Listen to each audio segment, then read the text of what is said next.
맥추감사절을 우리가 왜 지키는 것일까?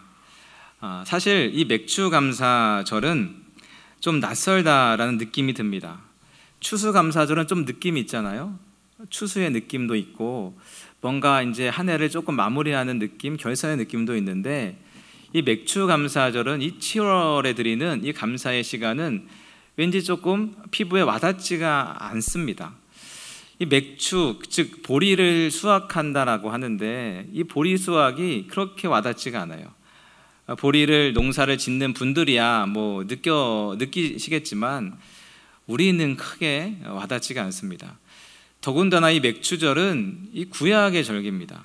구약의 3대 절기 중에 하나인데 사실 우리는 지금 구약의 절기를 지키고 있지 않습니다. 왜냐하면 예수님이 오셔서 십자가에 달려 돌아가심으로 말미암아 율법이 완성되었습니다. 그래서 율법에 의해서 지키는 구약의 절기들을 지금 우리는 지키지 않습니다. 그래서 골로새서 2장 16절에 보면 이렇게 말씀하고 있는데요. 골로새서 2장 16절에 보면 이렇게 있습니다. 그러므로 먹고 마시는 것과 절기와 초하루나 안식일을 이유로 누구든지 너희를 비판하지 못하게 하라. 한마디로 절기나 안식일을 지키지 않았다고 비판해서는 안 된다라는 거예요. 잘못했다라고 이야기해서는 안 된다라는 것이죠. 여기서 안식일은 이제 토요일을 이야기하는 것입니다. 그러니까 구약에서 지키는 그런 절기들을 의무적으로 지키는 절기들을 신약에 넘어와서는 지키지 않아도 괜찮다. 그것이 의무가 아니다. 이렇게 이야기하고 있습니다. 그런데 우리는 왜 이 맥추절을 지키는 것일까요?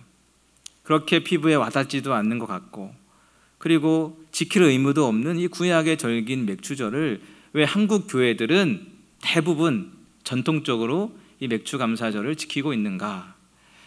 그 이유는 그 절기 안에 담겨져 있는 신앙을 계승하기 위함이지요. 이 맥추절 안에 담겨 있는 신앙을, 그 정신을 계승하기 위함입니다. 여러분, 사실 안식일도 마찬가지입니다. 하나님께서 십계명의 안식일을 지키라고 분명히 말씀하고 있음에도 불구하고 사실 우리는 안식일을 지키지 않습니다. 대신 무엇을 지킵니까? 주일을 지키죠. 즉 일요일, 예수님이 부활하신 주일을 우리는 지키고 있습니다. 그런데 그 주일 안에 사실은 안식일의 신앙, 안식일의 고백, 안식일의 마음을 담아놓고 있는 거예요. 그래서 우리는 주일을 지키지만 사실 구약에 이야기한 안식일을 지키는 마음으로 그 신앙과 그 정신을 가지고 사실은 주일을 지키고 있는 것이지요. 마찬가지로 우리는 이 율법의 의무로 이 맥추절을 지키는 것이 아닙니다. 맥추절 안에 담겨 있는 신앙의 정신, 그 신앙의 의미를 가지고 와서 그 의미를 지키는 것이죠. 그렇다면 이 맥추절 안에 담겨 있는 그 신앙의 정신이란 과연 무엇일까? 그것을 한번 알아보도록 하겠습니다. 이스라엘 백성들이 가나안 땅에 정착하면서 이제 농사를 짓기 시작했습니다. 그래서 3, 4월이 되면 처음으로 이제 보리를 수확합니다. 보리를 수확해서 먹는데 보리는 금방 떨어집니다. 금방 동이 나요. 왜냐하면 보리는 저장성이 약하고 서민들이 즐겨 먹던 음식이었기 때문에 보리는 한두 달이 되면 금방 바닥을 보이게 됩니다. 그래서 한 5월쯤 되면 보리가 거의 소진이 되죠. 먹을거리가 점점 떨어집니다. 식량 사정이 불안해집니다.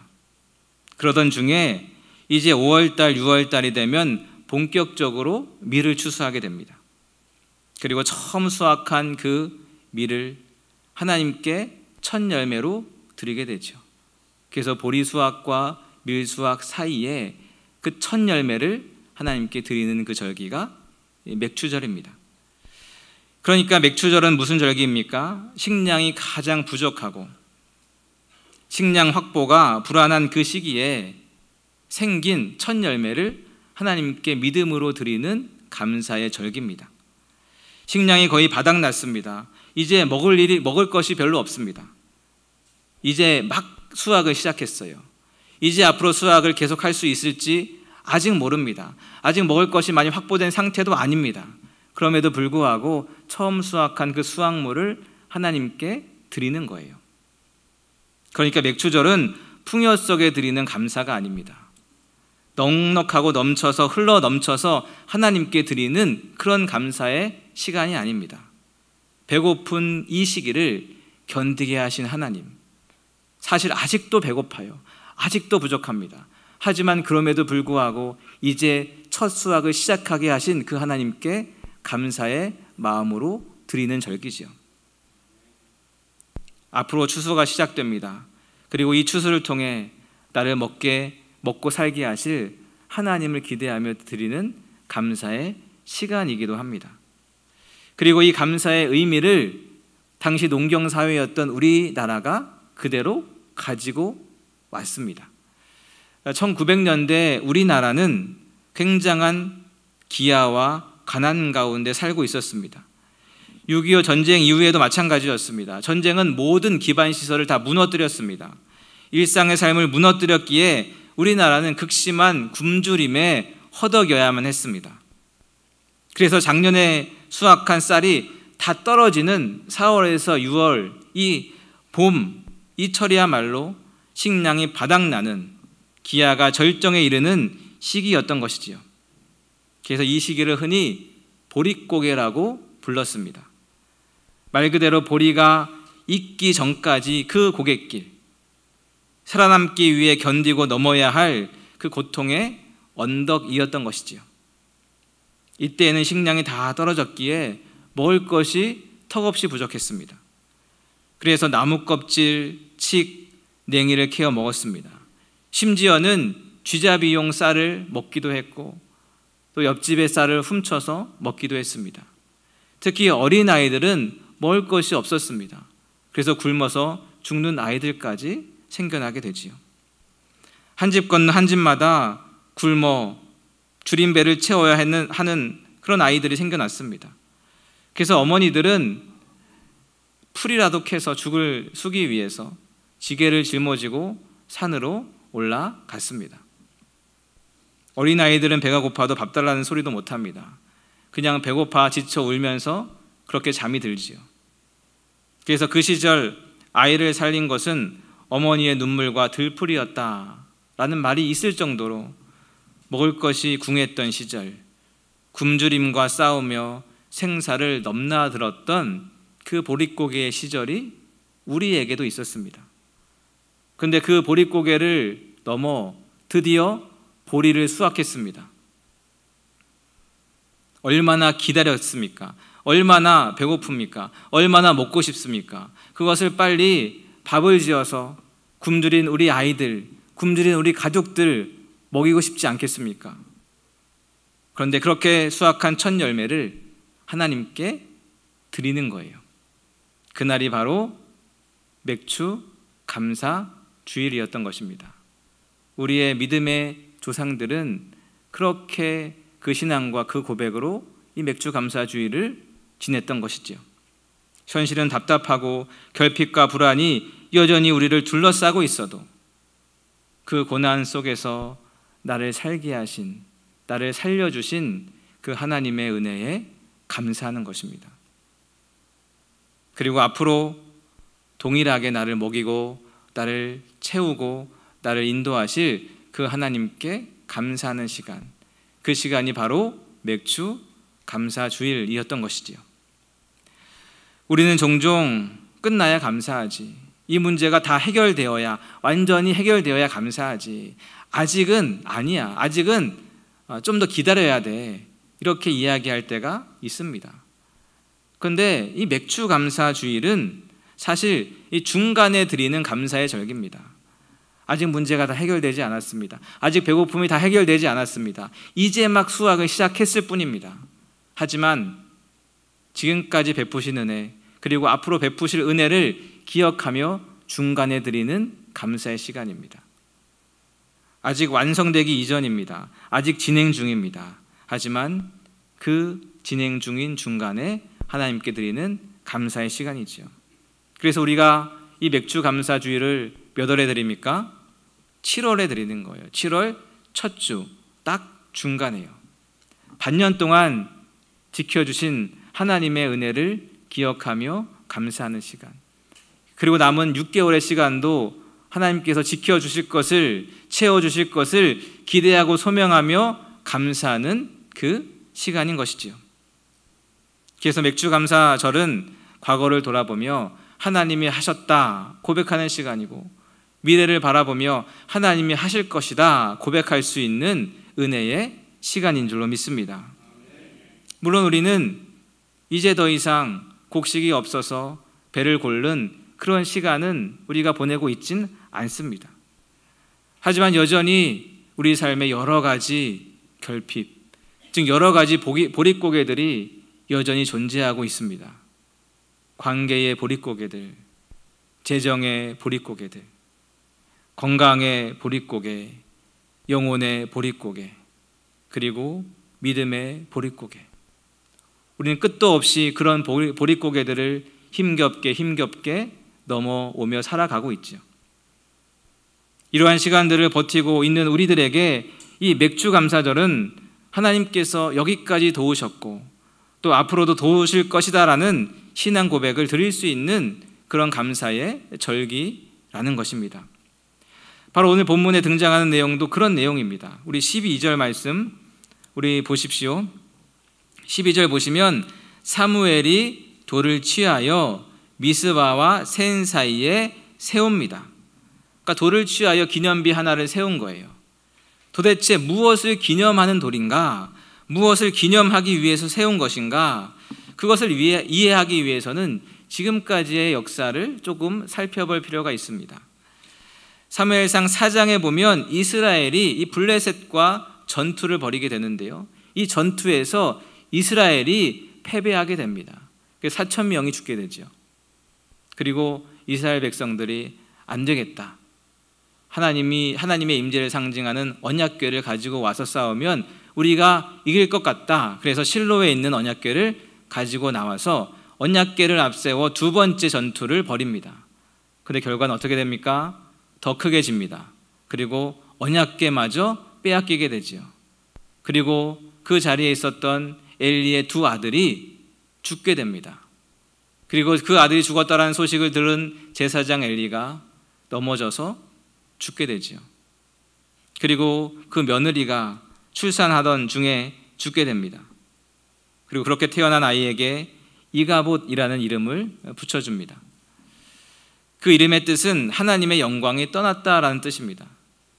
그러니까 지금 이스라엘 사람들은 그렇게 느끼고 있는 거예요. 하나님의 영광이 우리에게서 떠났다. 첫 번째 전쟁에서도 졌지요. 두 번째 전쟁에서도 지고 언약궤까지 빼앗겼지요. 제사장도 죽고 아들도 죽고 며느리도 다 죽었지요. 그러니 하나님의 영광이 우리에게서 떠났구나. 더 이상 하나님이 우리를 돌보지 않고 우리를 보호하지 않는구나. 이렇게 이스라엘 사람들이 생각하게 됩니다. 그리고 그런 시간이 20년이 지났어요. 그리고 20년이 지난 어느 날 사무엘이 이스라엘 백성들을 불러 모읍니다. 그리고 이렇게 이야기하는데요, 우리 3절 한번 보십시오. 사무엘상 7장 3절입니다. 3절 보시면 이렇게 되어 있습니다. 사무엘이 이스라엘 온 족속에게 말하여 이르되 만일 너희가 진심으로 여호와께 돌아오려거든 어떻게 합니까? 이방 신들과 아스다롯을 너희 중에서 제거하고 너희 마음을 여호와께로 향하여 그만을 섬기라. 그리하면 너희를 블레셋 사람의 손에서 건져내시리라. 아멘. 그러니까 이스라엘 백성들이 지금까지 이렇게 살았던 거예요. 하나님도 섬기면서 이방신들도 섬기면서. 사무엘이 이야기합니다. 이방신을 버리고 철저하게 하나님만 섬기라고요. 그러자 그 말을 들은 이스라엘 백성들이 4절 보십시오. 이에 이스라엘 자손이 바알들과 아스다롯을 제거하고 여호와만 섬기니라. 아멘. 사무엘의 말을 들은 백성들이 그렇게 합니다. 우상을 버리고 하나님만 섬기지요. 그러자 5절 말씀 보십시오. 5절에 보시면 사무엘이 백성들을 미스바로 모이게 합니다. 그리고 그들을 위해서 여호와께 기도하지요. 그리고 6절에 보시면 백성들이 이제 금식하면서 회개합니다. 자신들의 죄를 막 아뢰면서 회개하지요.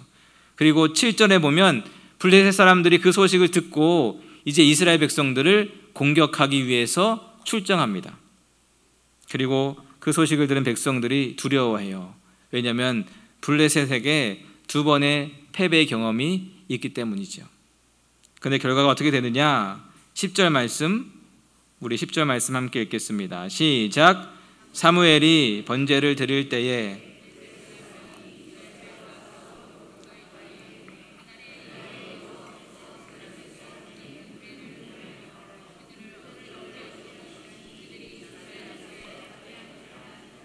아멘. 하나님이 큰 우레를 바라십니다. 그들을 어지럽게 하세요. 그래서 결국 그들이 패하고 이스라엘이 승리하지요. 그리고 11절에 보시면 이들이 도망가는데요, 도망가는 블레셋 사람들을 추격하여 공격합니다. 그러니까 완벽한 승리를 이스라엘이 거두었습니다. 그리고 나서 오늘 우리가 읽은 본문이 이어지는데요, 우리 12절 함께 읽겠습니다. 시작. 사무엘이 돌을 취하여 미스바와 센 사이에 세워 이르되 여호와께서 여기까지 우리를 도우셨다 하고 그 이름을 에벤에셀이라 하니라. 아멘. 승리 이후에 사무엘이 돌을 가져다가 기념비를 세웁니다. 그리고 그 이름을 에벤에셀이라고 하지요. 그 뜻이 무엇입니까? 여호와께서 여기까지 우리를 도우셨다라는 뜻입니다. 이것은 단순히 전쟁에서 승리하고 난 다음에 드리는 감사의 고백이 아닙니다. 잘 보시면 여기까지예요. 그러니까 그 옛날부터 지금까지, 그 먼 시간부터 오늘에 이르기까지입니다. 그 시간 안에는 어떤 시간들도 포함되어 있습니까? 첫 번째 전투에서 패배했던 시간, 그래서 4,000명이 죽임당했던 그 뼈아픈 시간도 포함되어 있습니다. 두 번째 전투에서 크게 패배하고 하나님의 임재를 상징하는 언약궤를 빼앗긴 가슴 아픈 시간도 포함되어 있습니다. 그리고 제사장이 죽고 그 아들이 죽고 그 자녀가 죽은 그 생각하기도 싫은 그 실패와 그 아픔의 시간들도 다 포함되어 있는 것이죠.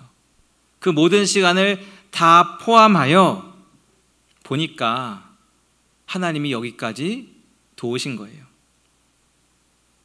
패배와 실패와 아픔의 모든 시간들을 포함해서 내 인생을 뒤돌아보니 모든 시간들이 하나님의 은혜였음을 알게 된 것이지요. 그래서 나를 여기까지 인도하셨구나, 감사합니다, 이 고백이 나오는 것입니다. 내가 살아온 모든 시간들이 내 힘이 아니고 내 지혜가 아니고 내 능력이 아니라 하나님의 은혜였다라는 것, 하나님이 살게 하셨기에 내가 오늘 숨을 쉬며 살아 있을 수 있다는 것을 고백하고 있는 것입니다. 비록 보릿고기의 시간이 있었습니다. 굶주림의 시간이 있었습니다. 배고픔의 시간이 있었습니다. 결핍의 시간이 있었습니다. 하지만 그 안에 흐르고 있는 하나님의 은혜를 발견한 것이지요. 그 안에서 나를 살게 하신 하나님의 은혜를 발견하게 된 것입니다. 그래서 사도 바울도 고린도전서 15장 10절에서 이렇게 고백하고 있는데요, 한번 보십시오. 그러나 내가 나된 것은 하나님의 은혜로 된 것이니 내게 주신 그의 은혜가 헛되지 아니하여 내가 모든 사도보다 더 많이 수고하였으나 내가 한 것이 아니요 오직 나와 함께 하신 하나님의 은혜로라. 아멘. 내가 한 것이 아닙니다. 하나님의 은혜입니다. 이렇게 사도 바울이 고백하고 있습니다. 이 고백이 우리 모두의 고백이 될 수 있기를 축복합니다. 사도 바울은 자기가 걸어온 모든 시간이 하나님의 은혜였음을 고백하고 있습니다. 그런데 그 모든 시간 안에는 어떤 시간들도 포함되어 있습니까? 무수한 고난의 시간들도 포함되어 있습니다. 옥에 갇혔습니다. 매도 수없이 맞았습니다. 죽을 고비도 여러 번 넘겼습니다. 40의 감암매 5번이나 맞았습니다. 3번 태장으로 맞았습니다. 돌에도 맞고 3번 파선하였고 수많은 위험을 겪었고 수많은 굶주림을 겪었습니다.